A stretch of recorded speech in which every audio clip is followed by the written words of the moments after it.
Dans l'univers Marvel, les super-héros affrontent souvent des menaces galactiques à l'aide des pouvoirs surgis d'un imaginaire débridé. Le bac à sable inventé par l'éternel enfant Ken Stanley a pourtant sa part d'ombre, plus ambiguë, plus mature, et depuis bien longtemps c'est Daredevil qui en est le principal représentant. Matt Murdock a tous les attributs des plus grands héros Marvel, des initiales doubles, des origines tragiques. Donc forcément, ça me parle ça. Si vous ne le saviez pas, figure tragique, tout ça, hein, forcément. Puisque ça peut découler sur plein de thèmes, voilà, universels. Et une dichotomie hautement symbolique, là où Peter Parker, adolescent timide, devient Spider-Man, héros flamboyant, Matt Murdock, avocat aveugle, devient Daredevil, justicier clairvoyant. Mais très rapidement, les auteurs font de l'homme sans peur de Hell's Kitchen un personnage plus torturé que le héros moyen, entre guillemets. Et lorsque Frank Miller s'intéresse au personnage, au début des années 80, Daredevil devient clairement le premier super-héros pour adultes Marvel. En tout cas, c'est les propos ici de l'anthologie Daredevil. Je vous renvoie déjà, avant de mettre le petit générique, etc. Ce sera une vidéo, ouais, sans spoil, avec un peu des deux. À voir, au feeling. Donc, à ma première vidéo faite dessus, donc, où j'avais lu les 3 premières issues, j'étais assez satisfait. Je vous la renvoie dans l'espace vidéo, l'espace comment, dans la description ou en fin de vidéo, l'un des deux.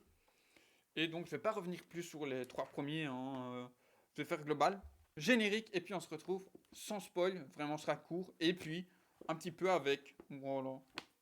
À tout de suite.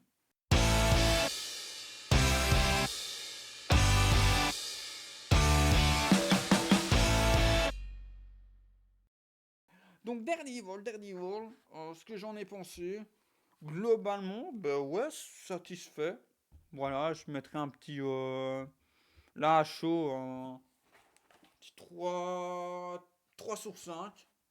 Ouais, parce qu'il y a vraiment des issues plus sur le début.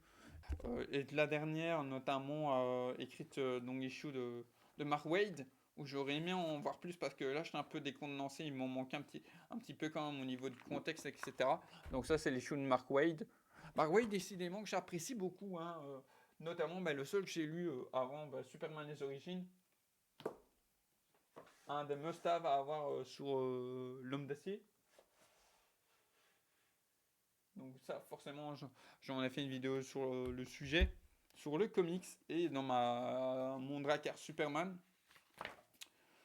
Je le disais justement dans ma vidéo précédente de ce comics à travers, par exemple, une des 3 premières issues que tel un Superman, en fait, il redonnait de l'espoir aux gens et comme dans la dernière, là, de Mark Wade, et en fait, c'est pas tel qu'un Superman, c'est quelque part quelque chose qu'on oublie souvent, je remarque aussi, c'est l'une des caractérisations des super-héros, en fait, savoir donner espoir aux gens, les soutenir aussi dans leurs moments durs.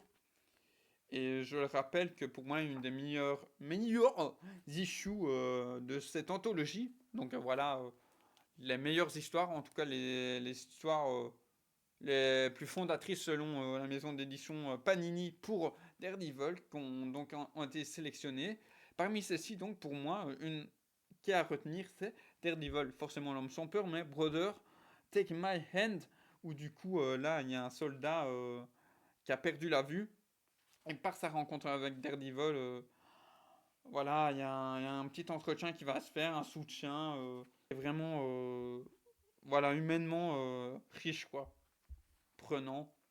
Et c'est ça dont j'avais pas l'habitude de voir déjà avec Daredevil. Pas souvenir de cela dans la série. Et par contre, voilà, toujours de façon sans spoil, hein, parce que là c'est pas du gros. Un des trucs par contre j'étais surpris, c'est de voir qu'en fait au final, c'est aussi de prendre le temps de... Parce que c'est mon premier comics, c'est un Daredevil, je précise. De voir qu'au final... de toute façon, je vais voir ça dans le film, de revoir le film avec Ben Affleck. Parce que j'en ai pas souvenir. Mais en fait, parce que déjà dans la série, c'était pas le cas, il me semble. Il me semble, hein. Parce que je la reverrai aussi. Et donc, je reparlerai sur la chaîne. Donc voilà, on va faire une petite pause des adaptations de Batman, vu que je suis sur Daredevil. Puis voilà, comme ça, les années 90, début 2000, c'est en bois. sont boités. Et puis on reviendra sur les Batman de Nolan, évidemment. On reviendra sur les Batman de Nolan.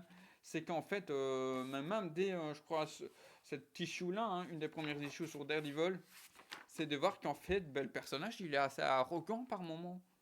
Et quand on voit qu'il est assez chrétien, droit, enfin, vraiment posé, un peu Boy Scout, qui donne espoir aux gens d'une issue à l'autre, c'est un peu bizarre. Ouais, on passe vraiment d'une caractérisation un peu différente à l'autre. Voilà. Le niveau aussi, sans spoil, peut-être qu'il faut que j'enchaîne alors sur la partie spoilers. Ouais, parce qu'on commence du coup forcément à avoir des récits fondateurs, dont ceux de Frank Miller. Donc voilà ce que je peux vous en dire sans spoil à 5 minutes environ de vidéo. C'est. J'ai peur de vous le conseiller pour une première découverte du personnage, mais néanmoins, c'est quand même, pour ma part, pas inintéressant. Voilà, on a quand même la première apparition de. Comment je vais dire. Je reviens plus sur le nom de Bullseye. Mais c'est ça que je vais en reparler en spoil, parce que bon, comment il l'amène, c'est très très classique. Il y a une interaction avec Natasha Romanoff, pas ouf non plus. Euh, Mais j'aime bien la petite. Je crois que c'est Miller d'ailleurs en plus sur l'apparition de Bullseye. La petite psychologie qui a essayé d'être dressée. Electra, la première apparition, ou en tout cas réinterprétation d'Electra. On sent déjà que c'est un peu plus moderne, ça essaye de raconter quelque chose. Puis on retrouve une nouvelle fois Bullseye. Et j'ai bien aimé du coup que dans la série en fait avec l'acteur dont j'ai plus le nom, qui était vaillamment bien incarné, où là du coup c'est le Kingpin qui lui prise les côtes là, bah, du coup c'est différent. Bien aussi sans spoil, ouais c'est de voir que bah, c'est quand même forcément avec le droit etc. Le personnage doit être un peu rusé et du coup il a ce côté là aussi en tant que Daredevil. Le genre de casse peut-être que vous avez eu l'habitude de voir dans d'autres, bah, qui sont très efficaces. Donc là c'est dans un des runs de Frank Miller il me semble. Donc voilà, ouais, j'ai presque envie de vous dire quand même de pourquoi pas le tenter. Il y a sûrement des choses qui vont vous paraître un peu loufoques, mais encore, je trouve que voilà, c'est les principaux rôles qui sont dedans, c'est des années 80-90. Et franchement, ben, avec ce personnage-là, on n'est pas sur trop du kitsch. On est quand même sur des récits très terre à terre, mais justement en plus Daredevil. Donc même celui du Golden Age, il me semble qu'ils ont mis au début, hein. J'ai quand même. Ouais, c'est des années 60. Donc Silver Age, hein, j'ai pas envie de dire de bêtises, de Daredevil, ça fait déjà bien le café. Moi, j'ai bien aimé la justification de comment il est devenu Daredevil, là. J'ai trouvé ça logique. Alors, oui, il y a les petites frappes classiques hein, de ce genre de film récit à l'ancienne. Et justement, là, du coup, il est arrogant. Il a son survêt, costume jaune et rouge. Tentez-le et n'hésitez pas à m'en dire des nouvelles. Si vous avez lu autre chose d'Airdival, n'hésitez pas à me le dire dans l'espace commentaire. Et je vous dirai mes futurs achats que j'ai commandés évidemment sur le personnage. À voir, peut-être que je tenterai la série du MCU. Hein. Ça, c'est une autre paire de manches. Donc avec spoilers, qu'est-ce que je pourrais ajouter de plus? Bon, on a une apparition de Namor. J'avais bien apprécié. Je vous renvoie pour la vidéo qui en parlait de toute façon. Essayez de faire les autres issues dont j'avais pas parlé. Sinon, c'est pas intéressant pour vous. Qui ont peut-être vu la deuxième vidéo, la première vidéo. Donc là, on a Owlman, donc une caractérisation beaucoup moins fantasque que dans la série Daredevil, où ils ont fait un bras droit du Kingpin. Là, il y a Natasha Romanoff. Bon, là, je vous avoue que je me suis un peu ennuyé. C'était un peu, je trouve, tiré par les cheveux, en plus avec ce genre de vilain. Bon, toujours sur le monde du crime organisé, mais c'était pas même intéressant au niveau du développement des personnages et ses interactions entre eux. J'ai même pas compris pourquoi il y a Natacha. Oui, Natacha qui est un peu. Enfin, non, je me souviens même plus pourquoi elle est là. Hein. Je trouve que. Ouais, peut-être faire une interaction avec l'univers Marvel, mais voilà. Alors là, ici, le début. Là, c'est plus au niveau de la caractérisation de Bullseye. Classique, mais ouais, ça me parlait. Je trouvais ça un peu logique. dans ses interactions avec Daredevil, etc. Par contre, après, c'est ça que je disais plutôt le truc après du fameux truc show télévisé. C'est vu et revu. Et en plus, avec Bullseye, je sais pas, je trouve que c'est pas le genre de personnage qui se prête à ça. Je vous mens pas, hein. Pour moi, c'est le Joker qui passe par ce genre de choses. Là, je. Ouais, je comprends pas. Pour moi, c'est quelqu'un qui doit être discret, c'est un tueur à gages, quoi. C'est comme si Deadshot faisait un jeu télévisé où il tue des gens. Pour moi, ça n'a aucun sens. Ici, ce serait Klaus Jensen, inspiré par Frank Miller au dessin. Classique au niveau des cases, hein. Mais ouais, ça m'a un peu touché quand même. Là, pour le coup, comment Matt Murdock va réussir à séduire Electra.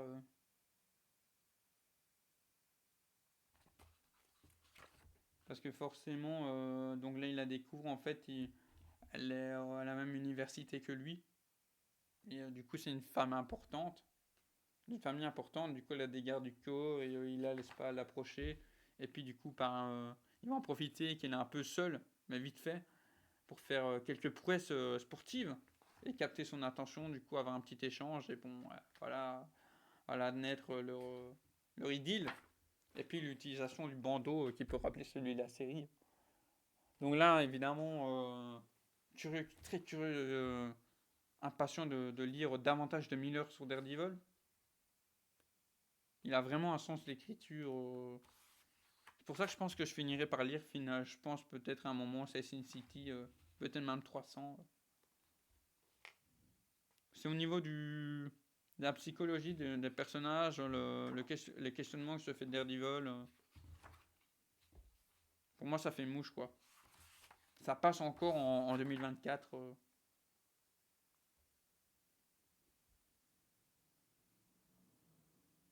Voilà, même s'il tient Electra, mais peu importe, quoi que cela me coûte, je dois trouver Electra et la livrer à la justice.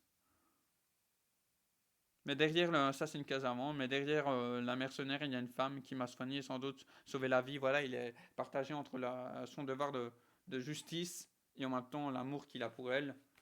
Vraiment, et en plus, que classique, il y a de la pluie et tout, donc ça accentue le drame, mais ça match. Moi, c'est une nouvelle fois le genre personnage tragique, voilà, brut au grand cœur qui me parle.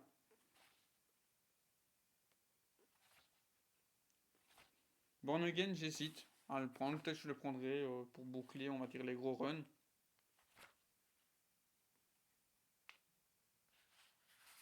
Là aussi, hein, paraît très classique, le mec qui s'échauffe, etc. Mais là aussi, il y a un questionnement, il y a un travail de la psychologie.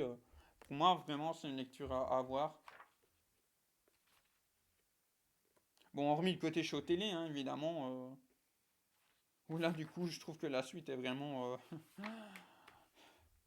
À quel moment on laisse un gars, un tueur à gages, hein, de base, hein, un peu barré. Du coup, celui-là, bon, déjà, un tueur à gages, il faut déjà avoir une certaine psychologie. Et qu'on soit trop proche de lui avec une arme, il faut être vigilant quand même, hein. Sachant qu'en plus, Bullseye, c'est un peu comme Deadshot, et il peut utiliser tout ce qu'il veut, ça va atteindre sa cible, hein. Donc il fallait être prudent.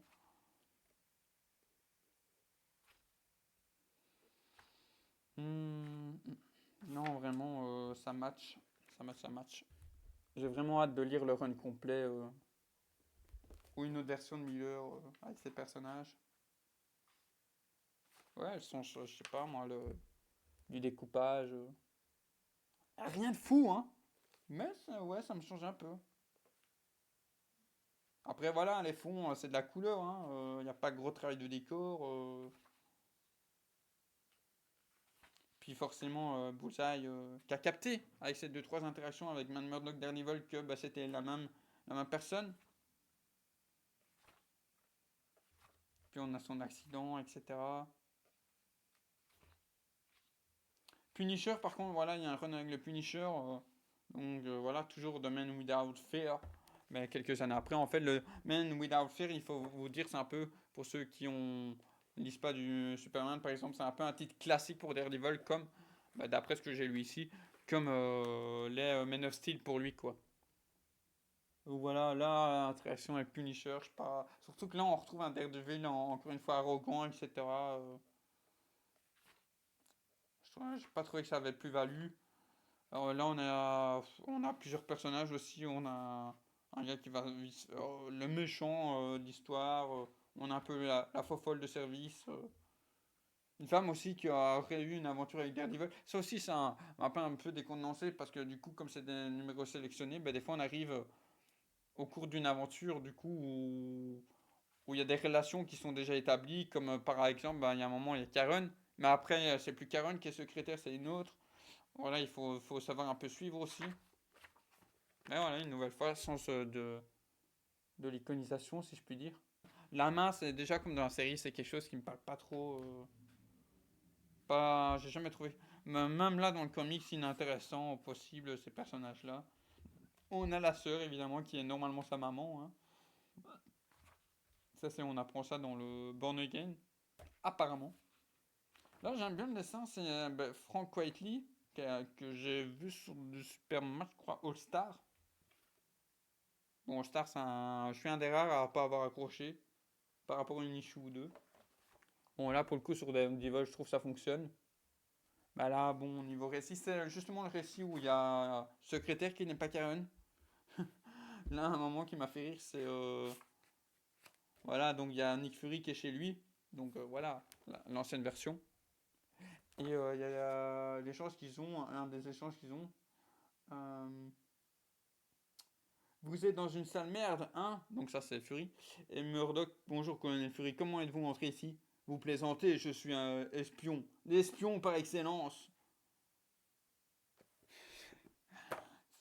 Fury, c'est trop, je veux dire, enfin on voit que c'est là pour le coup c'est le petit côté kitsch du old school quoi. Tu veux faire ça mieux. Ça aussi, c'est un truc comme dans la fiction, faut pas tout le temps faire parler des personnages si c'est pas utile. Là, les deux cases, t'aurais mis juste une case. Voilà, une case rectangulaire comme on a eu précédemment, où t'as juste Fury là de dos, puis peut-être qu'il se retourne ici par rapport à une question pertinente de Murdoch. Et là, ouais, j'ai pas lu sur Spider-Man, le côté avec Spider-Man, j'ai pas compris non plus une nouvelle fois pourquoi c'était là. Oui, pour faire la connexion, parce que c'est deux personnages, un du Queen, c'est l'autre de Elsie Chen, donc assez proche. En plus, le dessin est pas mal, hein, ça peut rappeler un peu Alex Ross, mais je vous avoue, j'ai pas lu. Ça m'intéressait pas d'avoir le point de vue de Peter Parker. Puis là, bon, Kitsch aussi, hein, Captain America qui se ramène, il a quand même son blaze, son costume, what the fuck.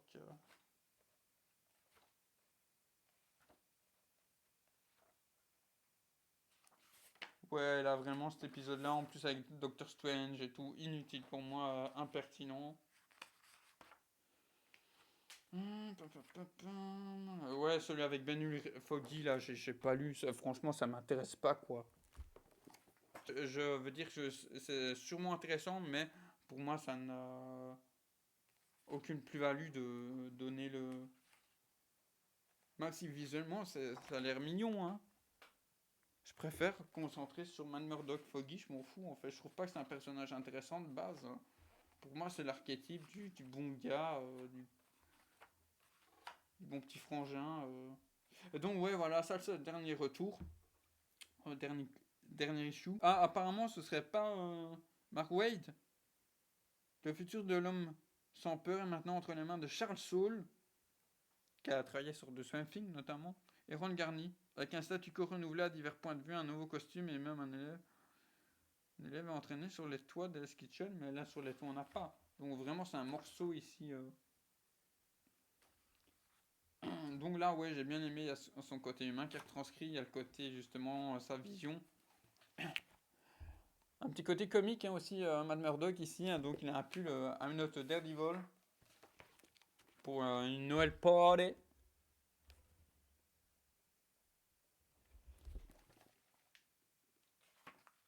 Ceci, j'ai pas compris cette case-là. Il y a un truc là, un genre suspense, un regard sérieux. Autant le global de ce petit issue est sympathique, avec l'espoir qui va redonner un soufflet de belles valeurs aux jeunes,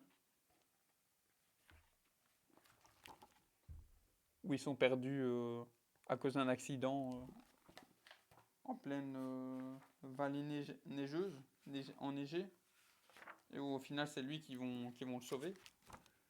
Et je trouvais ça un peu surprenant aussi qu'il se révèle en tant que Daredevil aux jeunes. Je n'ai pas trop compris. Bon, il avait son costume en dessous, mais pourquoi il y a Lola à la fin ça m'a un peu décontenancé. Si vous l'avez lu, n'hésitez pas à me dire ce que vous en avez pensé. Si ça vous intéresserait de vous le procurer. Vraiment, voilà. Pas, j'ai quand même plus apprécié. Presque tout autant que le Superman Chronicles. Plus je pense que le Batman Chronicles. Voilà. 3 sur 5. C'est sympathique. Une belle découverte du personnage. Et donc je vais vous montrer, pour finir sur Daredevil, bon là ça va être rangé comme ça hein, dans mon casier Marvel là-bas. Vous montrer ce que j'ai prévu. Le 7 juin, donc là on est le 8. Ayant fini l'anthologie sur Daredevil aujourd'hui et étant ma première lecture sur lui, Vision approche, donc là vous la regardez. Voici mes nouveaux achats, bien que les Vikings de Nota Bene, j'ai continué, là je suis dans le chapitre 2 je crois. Non. Là de continuer, et qu'un manga Vagamon, je l'ai ici, hein, le petit manga, ça ce sera lu le mois prochain. En préparation après les Vikings, la Berserker Story, et Samouraï, forcément, pour finir l'Antiquité. Et qu'un manga. Et un livre ici m'attend aussi sur le Japon féodal. Il est aussi, je vous le montre, pour faire la pouille. Voilà, c'est un petit pavé, je vous montre.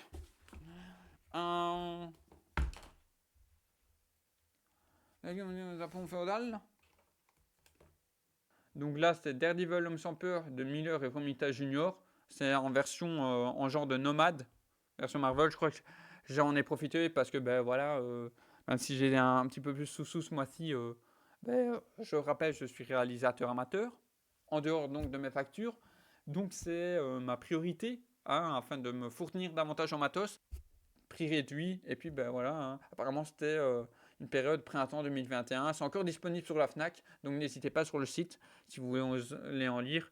Apparemment, ils auraient réduit, c'est un format réduit, ils ont gardé l'essentiel de l'histoire, puisque souvent dans les grands formats, il y a un peu des choses des fois inutiles, des récits, voilà, comme notamment comme La Mort du Prince, où on a pas mal de récits trop kitsch qui desservent, je trouve, le propos vendu.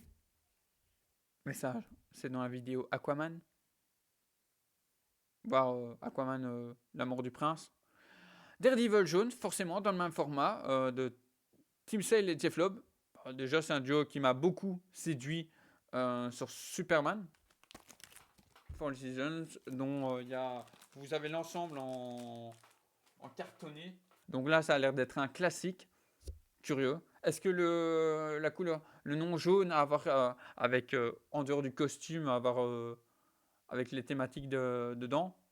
Curieux aussi de voir, parce que Spider-Man bleu, quand on y réfléchit, ça parle de maux intérieurs, de ses blessures par rapport, de certaines blessures psychologiques liées à la mort de Gwen Stacy.